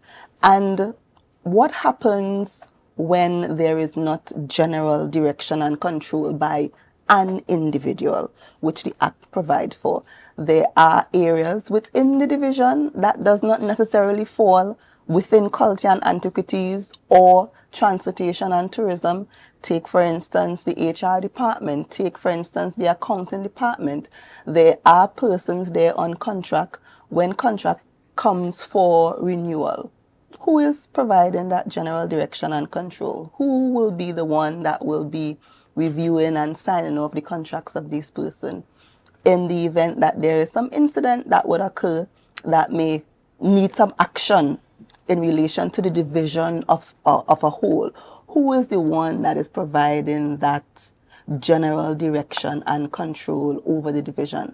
And we have already seen where the lines have become blurred, because in that said press conference on Friday, we heard Assemblyman Hackett speak to the fact that she has been, on the beckoning of the Chief Secretary, she has been speaking to the Minister of Transport and speaking to the Minister of Public Utilities in relation to increase flights to Tobago. Granted that that is a part of the activity in getting people to the island, but it is also a transportation issue. So is Secretary Boris responsible for transportation? And you can see where the confusion can occur because of this reassignment. Understood. When I think about what I listened to in the Chief Secretary's press conference and the conversations that are being had, I think about a situation where Councillor Tashia Boris is still in charge of the division with assistance particularly centered around Carnival from Secretary Hackett. And with the Chief Secretary clarifying that this is only temporary, I expect that after Carnival, things should go back to normal. But what you're saying as it pertains to transportation and all of these things, kind of blurring the lines between who is responsible for what, that's understandable. But as you also indicated, when it comes to Carnival, that is a huge part of ensuring the success of the overall activities. Now, you highlighted something as it pertains to the HR and accounting unit and contracts coming to the secretary. In a situation like that, I would believe that the secretary, Boris, would continue, and it's a presumption role that she continues to sign off on these things, and Secretary Hackett is here assisting with Carnival. Now, when it comes to the communication, this is where I believe that a lot of stuff fell down. Because had this situation been made clear from the beginning, it would have, avoided a lot of conflict and confusion that you're saying is in the minds of people. So I think that the biggest issue that we're seeing here is an issue of effective communication. And I agree with you, Chanel, because what should have been done first was actually done last. And we should not have waited for the public to start speculating about what is really happening in the division before communication was made to the public, because the initial press release was very vague. Secretary Hackett is now temporarily reassigned to the division and also keeping the responsibilities of the Division of Education. And the Division of Education is also a very huge division. And the Chief Secretary, would have indicated that, we had a successful school reopening. But if you speak to principals and teachers in the various schools throughout Tobago, and you also speak to tutor, they actually have a different story in relation to the opening of schools. Because on the first day, we would have seen some schools had issues in terms of reopening. Even up to last week, there are persons who, at a particular secondary school, had to come together with the teachers and students and parents to repaint their classroom, providing the paint, providing the labor, so that their place of education could be comfortable and suitable. So to me, that does not indicate that all is well also at the Division of Education. And that is another issue that the public has. We have situations where issues also are happening at the Division of Education in relation to school repair and school reopening.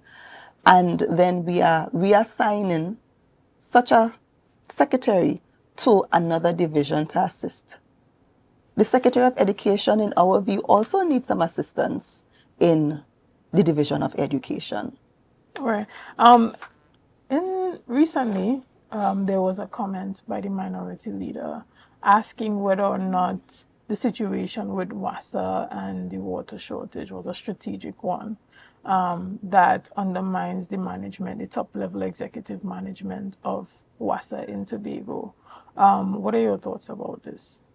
The WASA... The water shortage issue. Last week I read in the news in 90 seconds that there were comments made about whether or not the water shortage situation in Tobago was something strategic that was set up to basically embarrass. Strategic by who?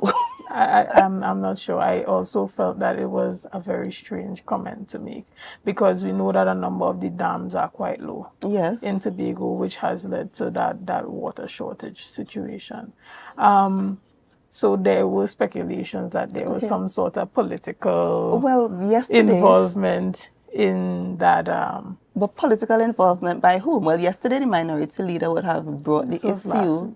Okay, well, yesterday the minority leader would have brought the issue in relation to the water and the shortage of water on the island. And of course, most people on the island are affected by, you talk to residents throughout the length and breadth of Tobago, and they are affected by the issue in relation to water. I see it as a management issue, because before the general election, we saw some level of predictability with the supply of water. Now, close to 6 months later, we are seeing huge shortages in water people are complaining about the regularity of the water supply. So in my view, I see that as a level of lack of or poor management of what is happening. I cannot confirm or deny whether or not, there's some sabotage happening, but I think it's some issue in relation to management, and it may also be some issue in relation to prioritize funding to Tobago in relation to fixing the issues as it relates to water supply. Understood. And this water supply issue is quite critical for Tobago's development. As you said yesterday in the press conference, the minority leader would have indicated that if this situation is happening during the low season, what will happen during Carnival season? And he also pointed out the fact that, he was speaking to a visitor, and the visitor indicated that the hotel or where he was staying did not have water, and as a result he was unable to bathe. So again, I agree with that. Just imagine when we have an increase in the number of persons on the island with our water shortage supply, what is going to happen? And it will have an impact, because that will contribute to the experience not being a favorable one to our visitors. Right. And even as the situation with the transportation to Tobago, particularly for Carnival, what are the conversations that are happening that you're hearing? How are people feeling about that? Because, I've heard comments that now we're hearing this administration singing a different tune about the transportation issue. The transportation issue has been an issue during the PNM administration, and it continues to be an issue. And we heard Secretary Hackett during that press conference highlighting that this still remains an issue, one that conversations are happening surrounding. Hopefully there's relief to that situation. What are some of your thoughts surrounding that? What is the difference then and now is that when it was an issue under the People's National Movement central government, the cry from this THA administration is that PNM wicked and PNM don't want to give us the airlift, PNM want to sabotage the carnival. But on this occasion, when the UNC is in government, it appears as if they are more empathetic, they are more understanding that no, we understand that there are the issues and we want to talk and we want to collaborate. Where was that talking and the collaboration and having the understanding during the previous administration? And yes, we understand that the airlift has been a problem. We have not gone back fully to the pre-COVID flights. However, the past administration was working and was willing to work along with the Tobago House of Assembly, but there was an antagonistic relationship, particularly coming from the Tobago House of Assembly. Now, all of a sudden, we have a very understanding THA about the issues surrounding CAL and the number of flights coming to the island, even in terms of the time frame, because that was another issue last year, the time frame with which the flights were added. We don't hear that outcry, we don't hear that same energy, being displayed toward this now UNC-led central government. So that is the disparity. Understood. Well, we're going to take a quick break right here, and we'll be back with much more on this conversation right after this. See you soon. It's a brand new morning, rise up to a brand new dawning. As the passion start to rise, the energy fill the skies. I say thanks. Tobago, are you ready to light up the night? Join us for the Lambo Credit Union's Moonlight Miles for Diabetes Glow Walk 2025. On Saturday, November 15th at Cano Bay Nature Resort, we'll walk, glow, and raise awareness for a healthier tomorrow. From 5:30 to 9:30 p.m. Bring your family and friends for plenty glow energy. Registration is just $180 per person, or grab your crew of 5 for only $150 each. Sign up online or at Lambo Credit Union branches before October 31st. For more registration and payment details, visit lambocreditunion.com and search Moonlight Miles today. Rise and shine, Tobago. The breakfast vibes you've been waiting for is here. When they wrong, tell you you's a big dancer. It's time for Sun Up Tobago, the ultimate breakfast inclusive cooler party that kicks off your carnival in style. We come to take shots. She come to take shots. Join us on Thursday, October 23rd from 6 a.m. to 12 noon at Scarborough House, 138 Milford Road. Music pumping, breakfast sizzling, coolers flowing, and vibes unmatched.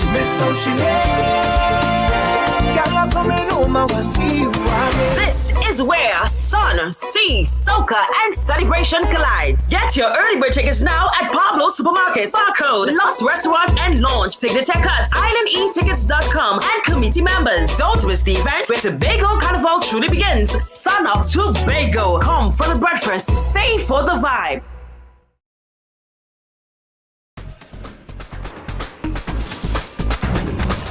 With Flow Business's new smart solutions, powered by super fast, reliable broadband, you'll feel like there are more versions of you working for you. From website design, development, and digital marketing to promote your business, 24/7 business class support to cloud solutions, security, and more. Multiply your growth today.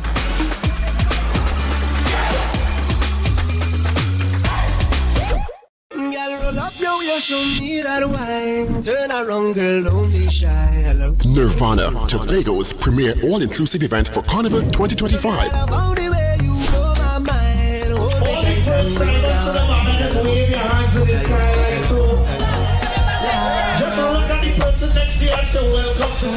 Join us for a night of elegance, energy, and unmatched vibes at Fête AMPLIA. Come dressed in your finest island chic white attire and indulge in a premium carnival experience like no other. Experience live performances by Nadia Batson and Sass, Patrice Roberts and the 18 Band, Sean Marshall, Lyrical, Ramonapi, Juby, and many more. Get your tickets now at IslandEtickets.com. Physical tickets available in Trinidad at SRP on the Avenue, Showaholic, Trin City Mall, Port of Spain, and Center City Mall. Happy's Waterhole, Pleasantville, Avala, Hotland Plaza, in Tobago, Barcode Scarborough, Deltec Distributors, Argyle, Pablo Supermarket Argyle, Jade Monkey Crown Point, Showaholics Lowland, and any committee member. Immerse, illuminate, indulge. Saturday 25th October 2025 from 5 p.m. at the magnificent Magdalena Grand Beach and Golf Resort. Dress code Island Chic, all white. Nirvana, Fête AMPLIA, where luxury meets rhythm and elegance meets euphoria. Don't just attend, arrive in style.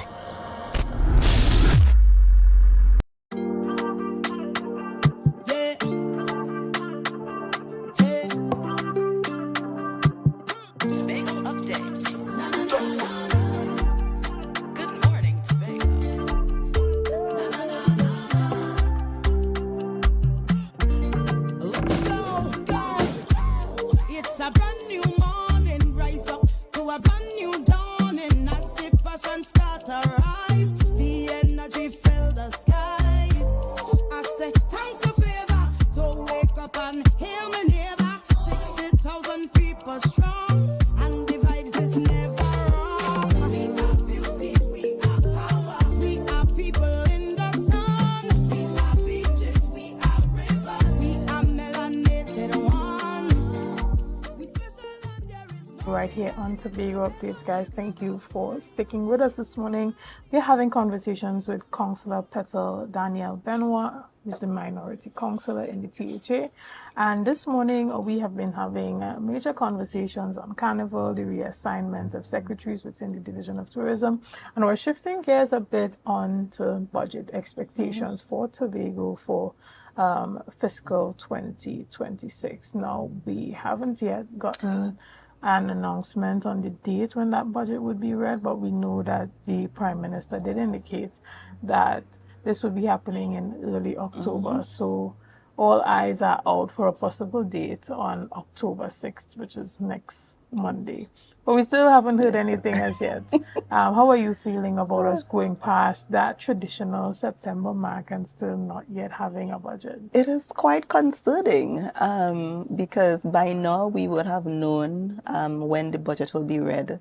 We would have had experiences where the budget would either be read at the end of September, or very early in October. So by now, you, Minister of Finance, would have made an announcement that budget date is such and such and such a date. To date, we have had no such announcements. We would have also seen where very recently, I think was last week, the downgrade by Standard & Poor's of our economy.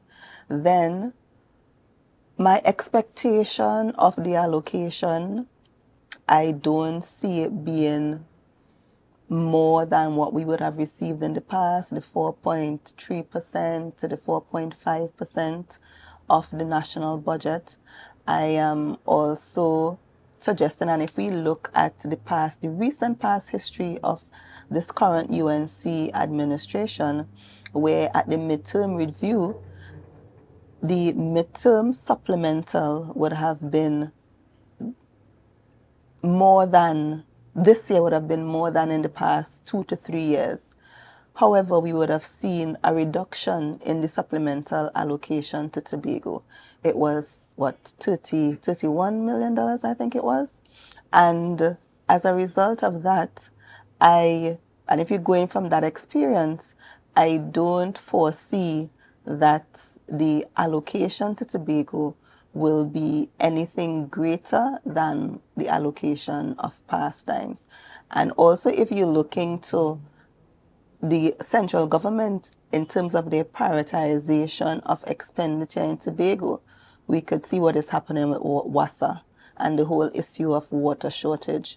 In the past, again, we would have seen where under a former PNM government, under a former minister, WASA, the expenditure and the funds that were spent in Tobago in relation to water supply surpass other administrations. We see the desilting of the Hillsborough Dam. We saw the drilling of wells. We saw the installation of boosters all around Tobago. And that was the investment because that administration would have prioritized water on the island. We are seeing the reverse of that happening. So again, if we look at what has been happening and the trends in the recent past since this government would have come into power, I don't have any great expectations in terms of the allocation. Right. I mean, historically, we have run a deficit budget, yes, and we don't expect anything different this time around. But this time, the THA would have requested a 3.71 billion, and that was just projected off of the 63.5 billion that they are expecting the government to come with. You said that you don't expect them to get that. But when you have a situation where the government removes some of those revenue generating streams, like the property tax, do you expect them to even be able to meet that 63.5 billion that the THA anticipates the national budget to be? But it will be quite difficult, and it will be interesting to see what will be the revenue streams highlighted in this upcoming budget, because as you rightly said, we don't have the property tax again, which would have been a major revenue stream contributing towards the reduction of the deficit. There were some other taxes that were removed, but we have not seen any introduction or any new revenue streams coming on board. So it will be very interesting to see what will be the new innovative revenue generating proposals that will come forward in the budget. And I want citizens to pay attention to what is happening, because if we don't have new revenue streams or increased revenue, it means that there may be a reduction in terms of expenditure. What are those expenditure items that may be cut from the budget? We already see that the CPEP is no longer, that project would have been dismantled.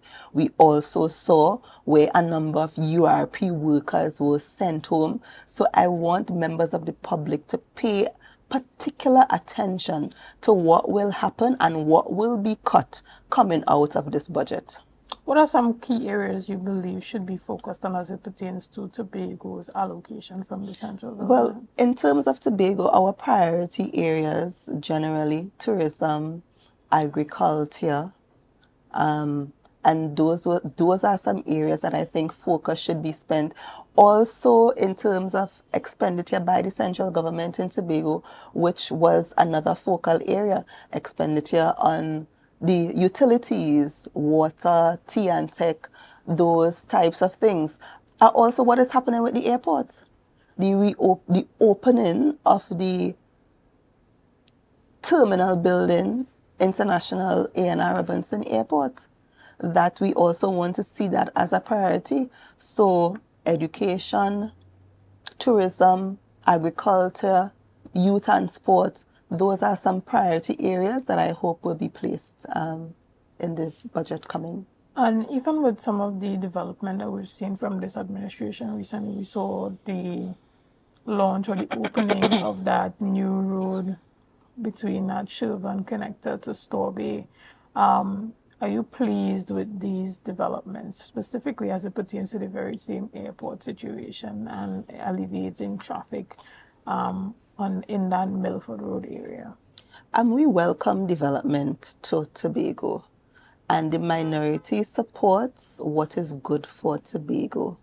What we do not support, however, is how things are done and the process that is undertaken to achieve certain types of development. One thing that was promised, and I just want to take our viewers' minds back, because with the airport expansion, this road that was recently opened was a part of the airport expansion. The road should have been a dual carriage road, meaning 2 lanes up, 2 lanes down. And the central government, a part of the airport expansion, was fitting the expenditure for that road. We have heard from this administration that there's an issue in terms of money, there's a lack of funding. And the question was, if the central government was willing to expend on this road, why are we taking the limited resources of the Tobago House of Assembly to build or construct the road? The other issue was in relation to the procurement of the road, because we heard several things in the public domain as it relates to the process for selection of the particular contractor. And in the midst of all of that, we had issues in terms of who would have filed injunction because the road was passing on their lands. So it was mired with a lot of confusion and conflict, which again increased the cost of the construction of the road. So that is our issue. Our issue is the process and the way how things are done. It was not done in a transparent, it was not done in a way that would provide value for money for taxpayers, particularly seeing that there's an issue with shortage of funds as being complained by this administration. Understood. But we know development doesn't come without a shortage of pushback. Even when there was that acquiring the land for the airport under the very PNM administration, there was a lot of pushback from persons. There were a number of court cases raised as it pertains to acquiring that land. But I remember having a conversation a couple of weeks ago with the Secretary for Infrastructure, Secretary James, and he indicated that during that conversation as it pertains to that dual carriage road leading up to the airport, because that's a question I raised, why didn't we go with the central government suggestion? And during those conversations that happened with the Minister for Works and Transportation at the time, they indicated that though that was a part of the plan, it was not a priority for the next 5 years for Tobago. And then the THA decided that because they saw this to be a need, particularly under this administration, they went ahead and built that road. When it comes to development throughout Tobago and making that investment to ensure that the lives of Tobagonians are easier, or we have an increased standard of living, do you believe that Tobago at times would have to go ahead and make the tough decision to bite the bullet and spend the money to make Tobagonians comfortable and move development forward, as opposed to continuing to wait for someone at the central government level to say, okay, well, we think Tobagonians could wait the next 5 years for a road, or they deserve to have this now? No, I believe that the Tobago House of Assembly has to determine its priorities, and it's all about collaboration and cooperation. However, you are complaining about lack of funding, and so I spoke about the process earlier, right? So you would have spent on this road, but who would have really benefited in terms of economic activity?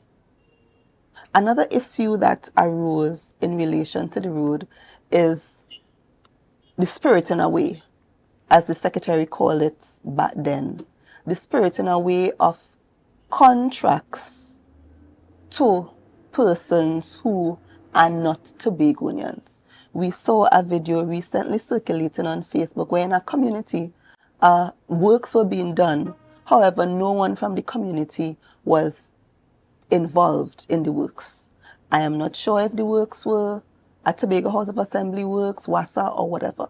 But the point I am making is a contract was issued to someone who was not a Tobago contractor. And you are hearing the cries from a number of the Tobago contractors that they have not been given quote-unquote work by this administration. And as a result, the multiplier effect of the funding circulating in the Tobago economy has gone away. Because if we would have hired a Tobago contractor, that Tobago contractor would have hired Tobagonians, residents from the community. And everywhere you walk, you hear the cry of lack of opportunities, particularly lack of job opportunities. We saw where contractors in Tobago had to send home thousands of persons because they are not being engaged by the THA to do meaningful, substantial work. So it has to go hand in hand. We also seen where this road is built, but the normal road that we traverse on daily is in utter disrepair. The minority leader would have highlighted that road opposite or by cost cutters. There are a number of roads in Tobago that right now they seem to be impassable. That affects the daily lives of Tobagonians, but no priority is placed there. We are just asking the administration to really prioritize Tobagonians, put Tobago at the forefront, but it appears right now like Tobago is last. Understood. We're going to take a quick break right here, and we'll be back with much more conversation right after this. See you soon.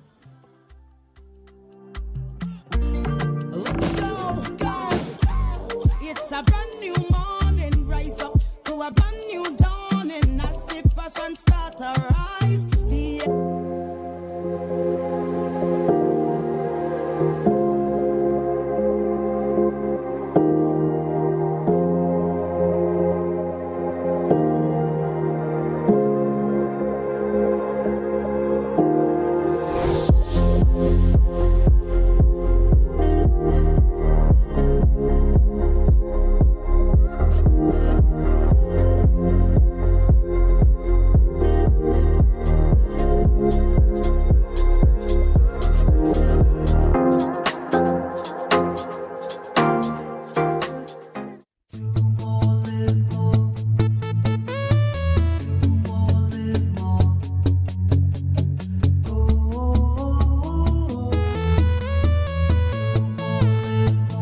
This is how it's gonna go.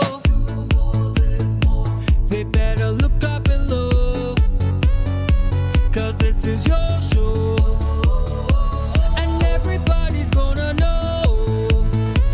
Say it to them once again. They better look up below. This is your show, and everybody's gonna know. That's how it's gonna go. They better look up below, 'cause this is your show. The road is is calling. Tobago Carnival. Neon is coming. Presenting the mashup king himself, DJ Kai, alongside the voice of the people, Boy Boy. The dynamic duo bringing pure fire to the road, CSI Khaled and Selector Stefan. And Tobago's own, the people's champion, DJ Big Youth. This is Neon Night Mass. One road, one rhythm, one experience. Tobago Carnival 2025. We outside.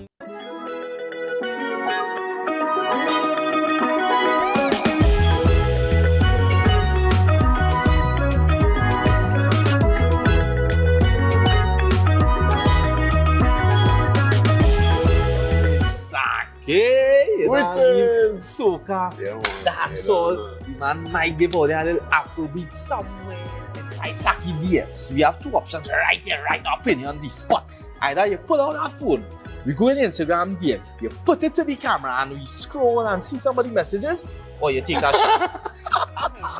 My dear viewers, when the rhythm beating in town, see we jumping on the savannah grass.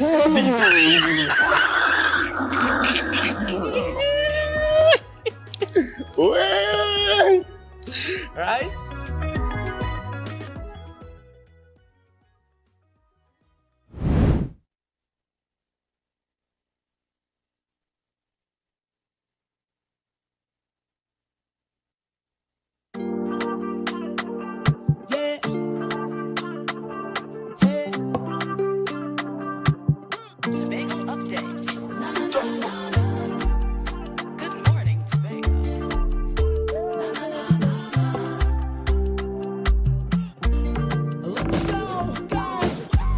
It's a brand new morning, rise up to a brand new dawning. As the passion start to rise, the energy fill the skies.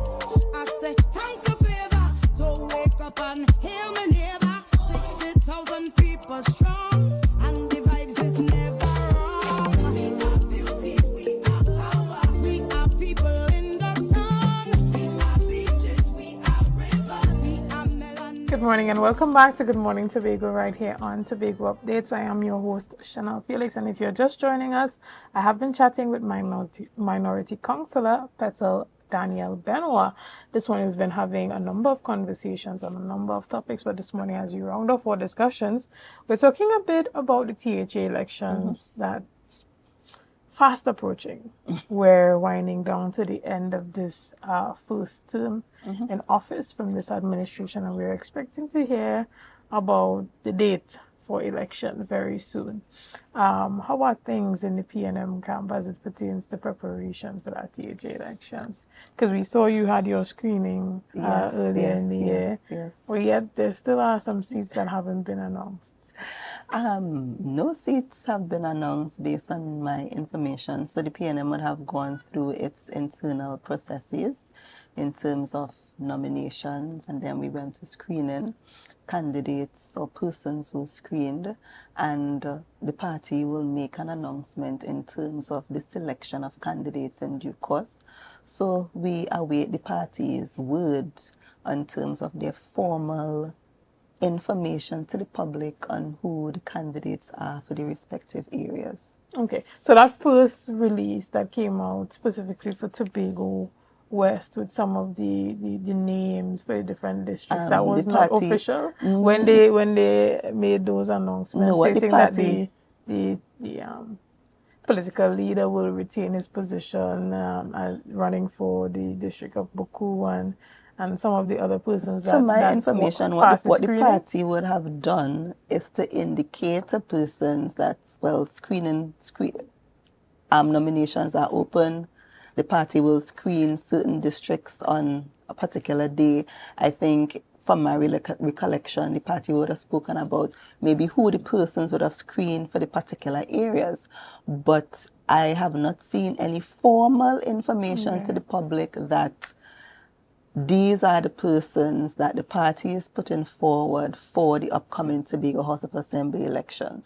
So based on my information, in due course, the party will formally put out that information. So I guess those were just, preliminary. Yes, I think people speculating about what is happening, but that because was there was no a lot formal, of information on Facebook about who was running for that Plymouth seat. I think it was one of those athletes, and there was just a lot. So there were speculations about people who would have put themselves forward and who went to the screening committee, but there was no outcome publicly in terms of what was the outcome of the screening committee. So a number of persons were screened. For, I think it may have been over 40 persons throughout, all the electoral districts. So some areas had multiple persons, while others had maybe one or two. So that information was in the public domain. Yeah, I feel like maybe I'm living in an alternate reality, because I'm sure I saw a release from the PNM that indicated some of the candidates, but then they were still waiting to release the rest. But maybe I just see before things happen, right? And I already know what's happening. But we look forward to a very, very interesting, fun, and hopefully a clean election season. I'm looking forward to seeing so many of the young persons that the PNM would have put forward to go up for those that went forward for the screening. So I'm looking forward to seeing a lot more youths on the platform. We saw a lot of your youth speakers stepping forward from being a part of the youth league to now putting themselves forward as candidates. And there's a stark difference, because you have youths that a part of the youth league growing up, possibly, if they win the screening, against persons who are a part of the executive council, and you will find persons questioning what might be the strategy behind something like that. How do you feel about those type of comparisons, to say you put somebody who has had that experience sitting in the executive compared to someone who is new?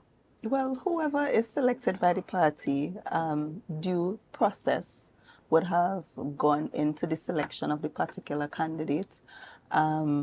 What we, as a PNM, will normally put forward to the public is a good marriage of youth and experience and that kind of thing. So it's a package, male versus female. So we put that forward to the public for its consideration, of course, the policies and programs that we are proposing as an option, an alternative to what currently exists. And I want to remind the public that this election is basically adjudicating on the performance of this administration, this Farley-led THA administration, who has been in office from 2021 to present. The PNM was adjudicated on April. Yes, but we had several opportunities where we were at the head of the THA. We managed the Tobago House of Assembly. We went back to the public. We came to the public initially in 2001, and they voted us in. We went back to the public again. We went back to the electorate. They voted us in. So we would have been successfully adjudicated on by the electorate. I think it was on 6 separate occasions. So when people speak to the whole issue of 21 years, it wasn't 21 years that there was no adjudication. At every 4-year interval, we returned to the people, and the people said, we give you a passing grade and we will want you to continue the management of the Tobago House of Assembly. At this juncture, this is where we are adjudicating on the performance of the Farley-led TPP, whatever you want to call them, administration over the term 2001 to 2025 or 2026. What do you say to people who say politics has its wind, and sometimes it blows in your favor and sometimes it blows against, and it's just a period where the tide, you could say, is against the PNM, or the wind does not blow in the People's National Movement favor, and it's just a time and a season for everyone, and this just isn't the PNM's time or season? I would not say this is not the PNM. I agree that there's a time and a season, and I would not agree with you that this is not the PNM season. The PNM at this point is in opposition, and this is our season for opposition. However, we are working towards regaining governance when the next opportunity comes through our selection of candidates, through our policies, and of course, recognizing what has been passing for governance over the past 4 years or so. The people of Tobago were not prioritized. The people of Tobago came last on almost every occasion. The governance and the management of the Tobago House of Assembly and the affairs of the people has not been managed well. And we have a number of instances that we could point to. We could point to the fact that all the promises that were made by the administration for greater transparency, greater accountability to fix things. What has been fixed? We hear about corruption. We hear about the famous audio gate. The list goes on and on and on and on. So we are asking persons, our electorate, to open your eyes, see what is happening and judge them based on their actions. And finally, I remember in our last conversation, you indicated that you would have been putting yourself forward. Yes. To be considered by the party. So you did put yourself forward. So I did put myself forward and I was screened. So I was nominated. I submitted my consent. I was nominated by the party groups in the district and I was subsequently screened. Excellent. So we look forward to possibly seeing you as one of those candidates in the upcoming elections. So we look forward to for the People's the National issuance of communication by the party in relation to who the candidates are.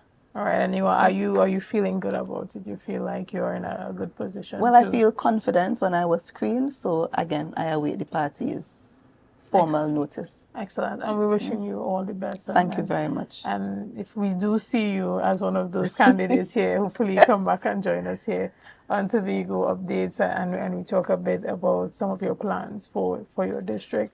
We want to thank you so much for being here this morning. Thank you for putting yourself forward to have the conversation and answering the questions and just bringing your perspectives on a number of the matters that are in the Tobago space. And you know, whether you agree or disagree or, you know, feel confident in the level of communication that was put out as it pertains to the reassignment or the assignment to the Division of Tourism. But all in all, when we look at it, we all have the same goal to see the success of the Tobago Carnival on the island. Definitely. So whatever it takes to ensure that that work is being done, even if it means we have 5 secretaries that are there to ensure that it's successful. In the end, we all want to see it done for the greater good of Tobago. And we don't want to see chaos and confusion because it will defeat the purpose. So whatever is done should be done in a way that provides greater efficiency, accountability, and transparency. Totally agreed. But guys, this is where we come to the end of this morning's discussions. Thank you so much for your likes, your shares, and your comments, and all that you have been doing and continue to do to make Tobago Updates the #1 broadcaster here on the island of Tobago.